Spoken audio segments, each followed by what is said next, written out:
Well, hello, John Browning. How's your day going today, sir? Fantastic. I'm happier than a dog in a butcher shop. That's a good one. I like that. And yeah, they're pretty happy there, aren't they? My dad used to be a butcher. I wonder if he had a dog back then. I like that one. He had a very Um, fat dog. Very fat, no, fat and sassy. That's right. Yeah. Hey, good. I'm glad for that. Hey, we want to talk about it's probably common for dogs to hang around butcher shops, because of the scraps. I would think. Yeah. And it's probably not a bad place for them to hang around. It reminds me of like Lady and the Tramp. Tramp would always be around getting food. And that weaves me into, I was trying to figure out how we get into this, but this is how we got into it, because that's a common place for a dog to be. It's not a bad place. I want to talk about some common mistakes, though, that investors make, some of the worst mistakes you've seen them make. And let's talk about that, because too many times we just overlook things and we don't realize that we're making a mistake. So let's talk today about the three most common mistakes you've seen, or the worst mistakes for investors. Well, this is an easy one because I talk to people almost on a daily basis that are in the process of making these mistakes. Okay. Usually they're not clients, because if they're a client of mine, we've chatted, we've talked about these things, and they kind of know not to make these mistakes anymore. But I just see these all the time. And the first one, and the biggest killer of financial plans, the biggest killer of retirements, is procrastination. Ooh, yeah. And guilty. Any one of us can identify with that, right? Because we all procrastinate on things that maybe we're scared of it, maybe we think it's too much work, whatever the excuse, right? And they are excuses, right? Like, yeah. I don't really want to work out today, and I keep saying that, and suddenly my midsection gets bigger and I get more and more out of shape, and there's all kinds of exactly. But I recently just had this experience. I gotta tell you this story, because I'm telling on myself here about procrastination, because I got involved with LA Fitness. Yeah. Great place. It's fairly reasonably priced, and I was in there, and I was working out like I was 18, 20 years old. Oh yeah. Wait a minute. Why'd you say that? I shouldn't do that. I've been there, man. That's when you find those muscles you didn't know you had. Well, that's the problem, though, is because back then, I worked out, I had a bunch of plates on there. I was doing squats and bench press, and I had, and here's the problem. I can still do it. Yeah. Things tend to hurt and break. Yeah. Because I'm slightly older than 18, 20. Just a little.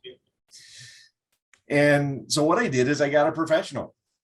I hired one of their trainers, and I was like, listen, number one, I've procrastinated. When I lived in Hawaii, I was swimming all the time, and I was in decent shape, and I was climbing hills and doing trails and all kinds of stuff like that. I was in pretty good shape. We moved to North Carolina. It was cold when we got there, and I just sort of sat behind my desk and worked a lot. And so now I'm down in Florida, and we've been down here for a while. It's warm. I like to get out, but I'm having trouble because I'm not breathing well and I'm not in shape.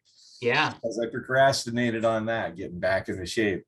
And then I got a professional to help me. And what he is doing is he is showing me how a 50 plus year old guy how that guy should work out. And it's different because things have changed with me. Right. Interesting. And it's amazing. I've been doing it for about 2 months on a regular. There you go. Consistency. That's your word, man. That's my one word. And it's amazing. In 2 months, I'm already seeing the results, and I'm feeling better and everything else. But it's really difficult to sort of sit down and do the boring stuff, the stuff you're just a little bit afraid of what you're going to find out about financial planning. And is this going to be hard? Is this going to disrupt my life? And that's what we're all about here at Guardian Rock, is build your life not just your portfolio. That's the name of the book, right? It's interesting because, I'm in the same stage of life as you. I'll find myself going to YouTube, right? Looking at the fitness trainers. And it's funny when you mention that, I usually look at the fitness trainers who are in their 30s or early 40s, right?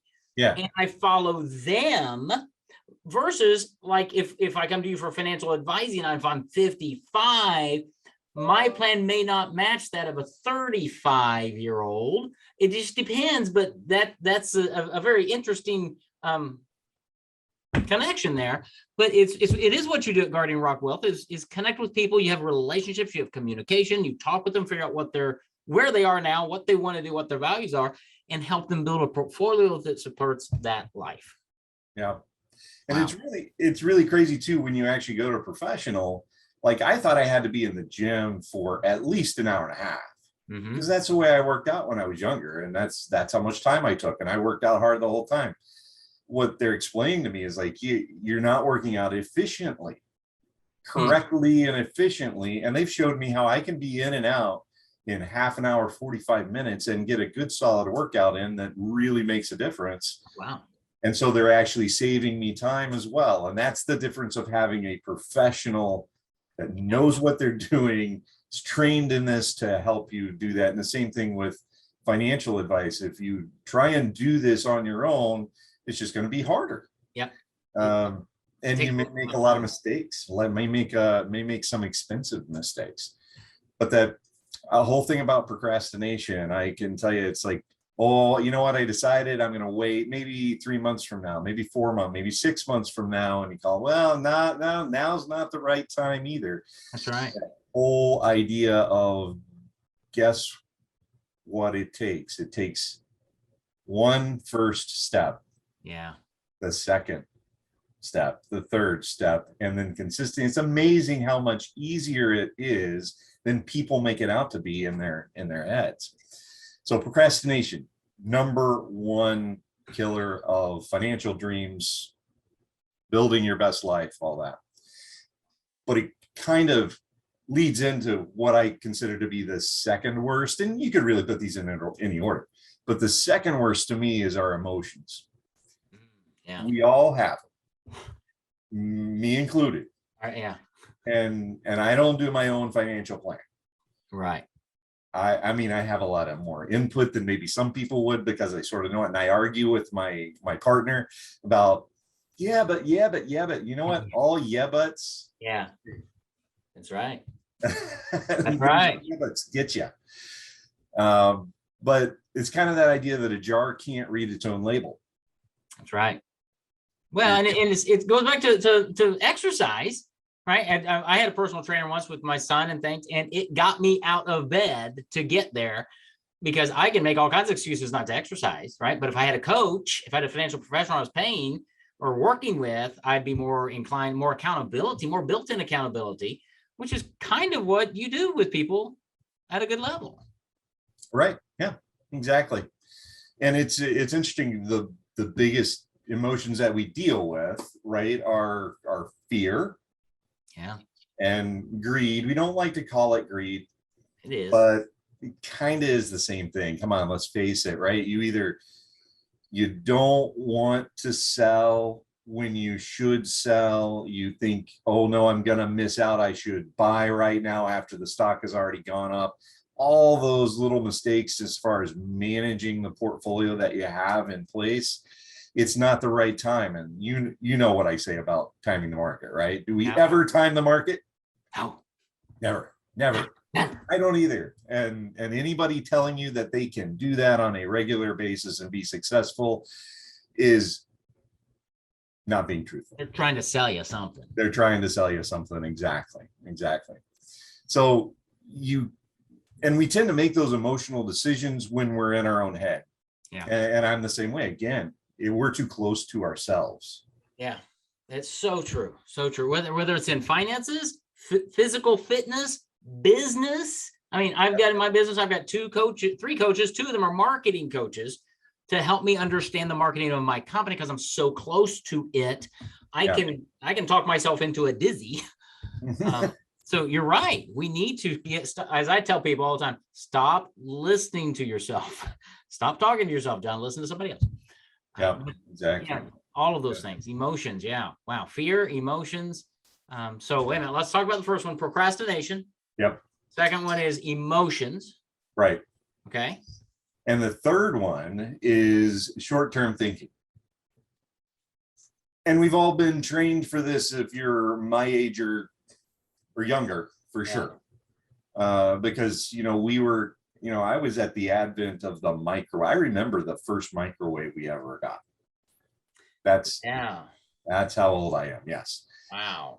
Mine was, ours was like bigger than your computer screen. It was huge. Yeah, it was enormous.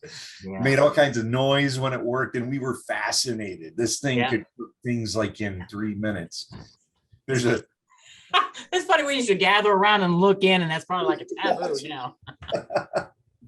Yeah, it was great though, and that was I blame the microwave for our short-term thinking. It's certainly not the only thing. But you look at some of the, and this is not investment advice, right? But you look at some companies. I'm not even going to mention the company's name because some of you will know who I'm talking about, which company I'm talking about. But there was a company that was started out many, many years ago, and they began to create what was going to be sort of the new way that we did things. They were innovative, but they didn't make any money, and people thought, well, that's silly. Why would you ever invest in that? Well, they were putting their profits back into innovation, and gradually, without anybody really noticing for a very long time, this company is now one of the largest companies, not just in the United States, but in the world. And they probably deliver a package to your door on a regular basis. That just makes me smile. Yes. Yeah. Doesn't it make you smile? Kind of like maybe their logo might be. It does. But, yeah. Is it a good investment for you? I cannot tell you that because I don't know you just because you're listening to the podcast. So this is not investment advice. I always thought it'd be fun to invest in the cardboard company. You know what? You're onto something there. I talk a lot about that. It's not always the obvious places that you invest, right? Wow. That's right. But that's where you come in when people need to build a financial portfolio or thing, is you have this broader sight, right? Too many times we have what I would call tunnel vision, right? And you have more funnel vision. You see with that peripheral vision to go, what? This over here might fit into your portfolio because it matches who you are and your objectives. And so I'm sure a client would go, where'd you get that? That's because you are who you are. That's right. And then short-term thinking also, this is important. This is an important point because when you watch CNBC, when you watch a lot of the YouTube videos out there, you'll see, because this is what sells, advertising. I know some of those people who work on CNBC. They're great people. They're very nice, and they got families. They're normal, just like you and me. They have nothing. They're not trying to do something bad, but what sells is what's going on right now, right in front of our faces. That's what sells. So you get things like, a huge Chinese conglomerate is going, bankrupt, and how's that going to filter down? Well, what sells is how bad can we make that seem? Right. Not that it wasn't bad, but it wasn't a cause for, selling everything you have, right? It didn't. That usually is not the answer, but that's what, if you're paying attention, that's kind of what it seemed like for about a month there earlier in 2021 here. Right. Well, and the short-term thinking plays into the fear, especially if the market corrects, is I've got to make a move. Or if the market goes up dramatically, I've got to keep, right? And that's that short-term thinking versus, no, we're in this for the long haul. Here's the plan. And you got some ways to, I forget what you call it, pull the profits off the top when you make money. You may not sell everything, but you pull the profits off the top, you stay there because you understand you have a long-term perspective with your clients, usually, because that's what most of them are in it for. But each client is very unique, as is your counsel for each of your clients. That's exactly right. Yeah. That's a beautiful thing. So 3 of the biggest mistakes, let me see if I got the procrastination, emotions, and short-term thinking. That's right. I could write a book on that. Yeah, there you go.